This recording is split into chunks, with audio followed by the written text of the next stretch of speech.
Halo teman-teman, perkenalkan nama saya Mansyur Sibiring dengan NIM 2013521062. Di sini saya akan menjelaskan sedikit tentang besaran vektor sesuai dengan pembelajaran fisika pada tanggal 30 September 2020. Baik teman-teman, pada slide ini kita dapat melihat pengertian, kegunaan, dan contoh dari vektor. Yang pertama adalah contoh pengertian dari vektor. Secara umum saya ambil vektor adalah jenis besaran fisika yang mempunyai nilai dan arah.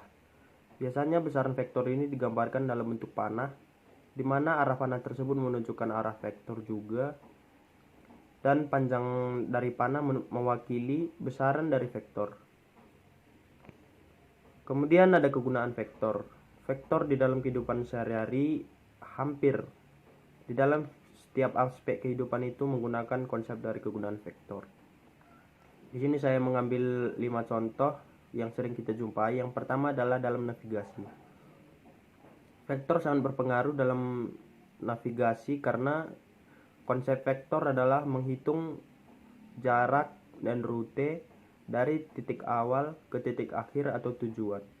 Jadi di dalam navigasi tersebut sudah kita ketahui bahwa vektor sangat berperan penting di dalamnya.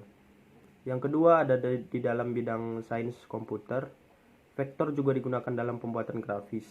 Yang ketiga ada transportasi menggunakan navigasi.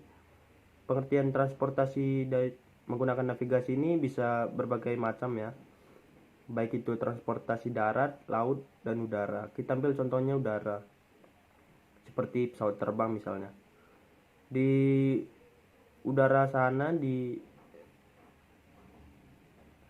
kita tidak mungkin membuat jalan ya seperti di daratan, tetapi kita harus menggunakan navigasi. Oleh sebab itu pilot menggunakan navigasi agar mengetahui rute dan arah tujuan mereka. Karena kembali lagi konsep dari kegunaan vektor adalah menghitung jarak dari titik awal ke titik akhir. Yang berikutnya ada di dalam permainan jungkat-jungkit ya, sering kita ketemui di taman. Permainan jungkat-jungkit ternyata juga menggunakan konsep dari kegunaan vektor.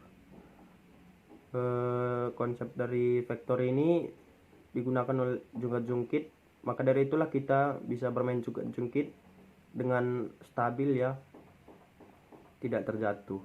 Kemudian di dalam permainan layang-layang juga menggunakan konsep dari kegunaan vektor, yaitu dimana kita hanya memegang sutas benang dan layang-layang kita dapat terbang dengan bantuan dari angin. Yang terakhir adalah contoh vektor, kecepatan, gaya, perpindahan, momentum. Selanjutnya dalam slide ini kita dapat melihat pengertian yang pertama tadi ya teman-teman. Ini merupakan aplikasi dari panah yang menjelaskan mengenai vektor. Di gambar kita lihat arah panah merupakan dari A kiri ke B yang ada di kanan atas. Yang A merupakan titik asal dan B merupakan titik ujung. Begitu juga dengan vektor, arah dari panah mewakili arah dari vektor, yaitu arah vektor juga vektor A ke B. Kemudian untuk panjang vektor sendiri merupakan perwakilan juga dari panjangnya panah, yaitu dari A ke B. Jadi dari gambar kita simpulkan seperti yang di bawah, vektor AB.